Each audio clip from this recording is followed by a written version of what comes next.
അപ്പോൾ ഇന്ന് നമ്മൾ നമ്മുടെ നാട്ടിൽ തന്നെ വട്ടുള്ളി മാട്ടായിലുള്ള ഒരു ഉമ്മാക്ക് ഒരു മോൻ കൊടുക്കുന്ന റമദാൻ ഗിഫ്റ്റാണ്. അപ്പോൾ ഈ ഗിഫ്റ്റ് കൊണ്ടു കൊടുക്കാൻ വേണ്ടിയിട്ടാണ് ഇന്ന് പോകുന്നത് കേട്ടോ.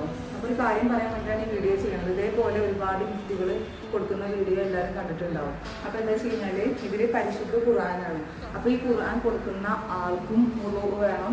അതേപോലെ നമ്മളിത് ആർക്കാണോ കൊടുക്കുന്നത് ആ ആൾക്കും ഉമ്മാക്കായിക്കോട്ടെ ഉപ്പാക്കായിക്കോട്ടെ ആർക്കായാലും ആ കൊടുക്കുന്ന ആൾക്കും മുഴുവൻ ഉണ്ട് എന്നുള്ളത് നമ്മൾ ഉറപ്പുവരുത്തണം. കാരണം എന്താ വെച്ച് കഴിഞ്ഞാൽ പരിശുദ്ധ ഖുർആനാണ്. അപ്പോൾ എന്തായാലും ഞാൻ ഇത് ഉറപ്പുവരുത്തിയിട്ടാണ് ഇത് കൊണ്ടു കൊടുക്കാൻ പോണത്.